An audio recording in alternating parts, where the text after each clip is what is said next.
And cinema మేరా ఇప్పుడే చూసాను. మేరా చాలా బాగుంది మూవీ. ఎందుకంటే మనకి నేను ఇంకా తక్కువ ఎక్స్పెక్టేషన్తో వచ్చాను మూవీ. దానికి రీచ్ అయ్యి ఉంది మూవీ.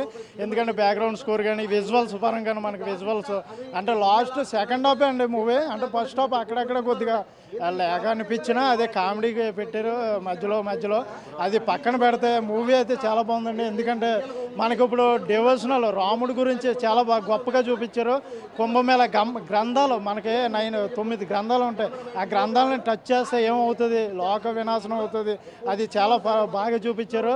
లాస్ట్లో గూస్ బంప్స్ అన్న లాస్ట్ రాముడి ఎంట్రీ గురించి ఈ మూవీ చూడాలి కంపల్సరీగా. Family entertainer. గ్రాఫిక్స్ బాగాలేదంటానికి అదే అన్న మధ్యలో కామెడీ పెట్టి చెడగొట్టి ఇంకా అదే ఎక్స్పెక్టేషన్ ఇంకా ఎక్కువ ఉన్నది మూవీ గురించి. ఈ స్టోరీ ఎక్కడికైనా తీసుకెళ్ళచ్చు, కానీ ఏం చేశారంటే కొద్దిగా డ్రాప్ అయినట్టు నాకు కూడా అనిపించింది. అంటే స్టోరీని వదిలేసి అక్కడక్కడ మధ్యలో పక్కకి వెళ్ళి ఏదో ట్రాఫిక్ తీసుకురావడం అవి కొద్దిగా తగ్గించుంటే సరిపోయేది. ఓవరాల్గా మూవీ స్టోరీ గురించి చూడాలన్నా స్టోరీ అంటే కాన్సెప్ట్ మంచిది, అక్కడక్కడ తప్పించర్లే అది కరెక్టే, కానీ అది కూడా ఇంకా బాగా చేసి ఉంటే సరే. మంచి సాంగ్స్ అంటే ఇప్పుడు సాంగ్స్ లేకుండా మూవీస్ చాలా వస్తున్నాయి కదన్న, ఆ కోవలో తీసిన మూవీ అనుకుంటాను ఇది. ఎందుకంటే సాంగ్స్ ఏమి పెద్ద లేవు, కానీ పర్లేదన్న. బీజిఎం బాగుంది.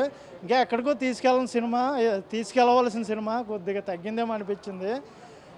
ఏదైతేనో హనుమాన్ తర్వాత తేజ సత్తా గారికి మంచి బ్లాక్ బస్టర్ అవుతుంది. ఇందులో శ్రేయ గారి యాక్టింగ్ ఒకటి, ఇంకా చెప్పుకోదగ్గ జగపతి బాబు గారి క్యారెక్టర్, ఇవన్నీ కూడా చాలా బాగున్నాయన్న సినిమా.